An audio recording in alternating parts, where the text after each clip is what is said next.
Good morning, Sequim. It is Monday, November 29th. We hope you all had a wonderfully relaxing, dry, if you could, Thanksgiving long weekend. We are happy to be back. We are about ready to go into our first week in December. It's just hard to believe. So I am Jane Prine. I'm the interim superintendent at the Sequim School District, and I will pass this along to Darlene Appeland, who is our Director of Finance and Operations, for an update from that office. All right, good morning, everyone.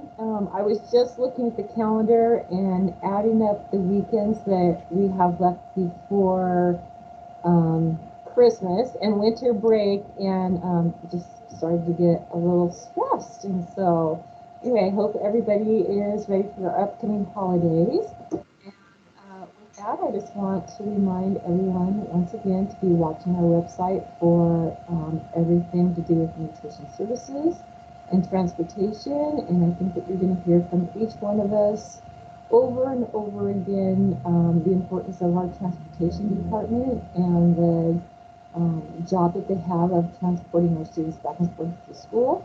And right now we are in need of bus drivers, and I know that Victoria will talk a little bit more about that, but if you have any desire at all to be part of Sequim School District and know that you can drive one of the big buses, please consider applying.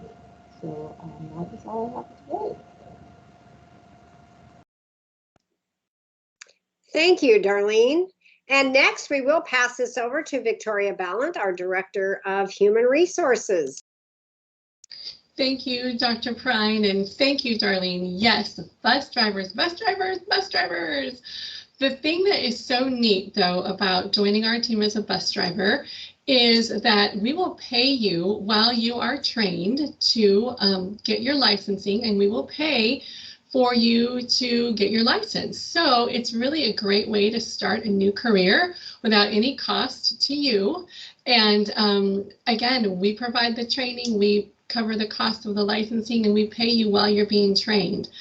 So I think that if you're considering it, you don't need to be afraid about, what it's going to be like. We train you well. You'll be ready to go. You'll be equipped to be an excellent bus driver by the time we're done with you, and you can start earning a paycheck right away. So it's really a great way to contribute to our community.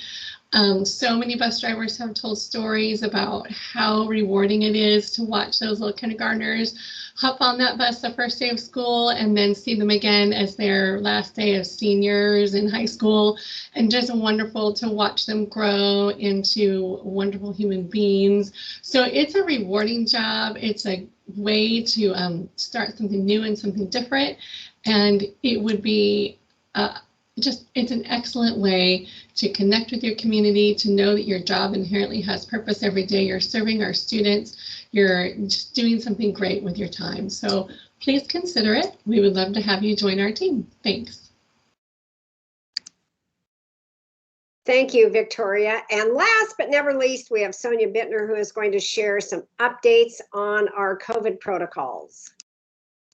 Good morning. I'm usually weekly inundated with updates from the county's Emergency Operations Center, from the multitude of state agencies that guide and direct COVID. And it was so quiet that I thought maybe I could show up this morning and just say, we're all good.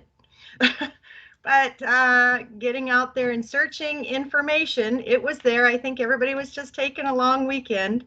Clallam County's levels remain pretty consistent in 250 per 100,000 cases of COVID.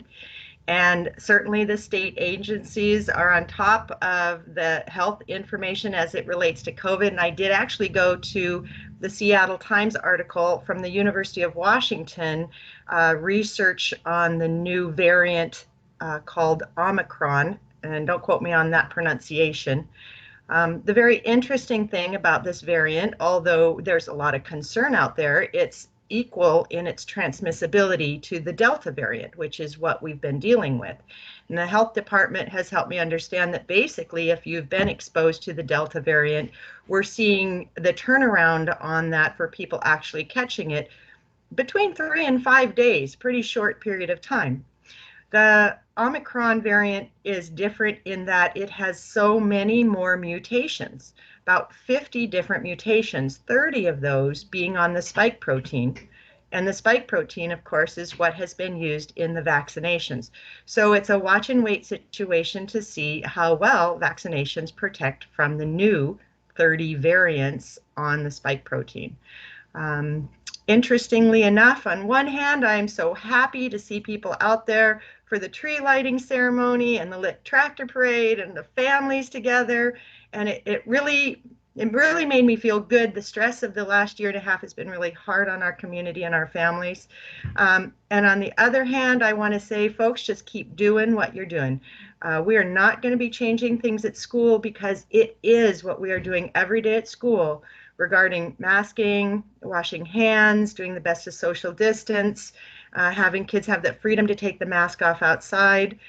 It is the things that we're doing that are continuing even with that highly more transmissible Delta variant that we do have in Washington State, and we're keeping those numbers really low. So we're just going to keep on keeping on. Thank you. Thank you, Sonia. And on that note, we want to wish all of you a wonderful week. Stay dry. It looks like it might be dry today, so that's always good news. And we wish you a wonderful week, and we will be back here next Monday with another update. Thank you.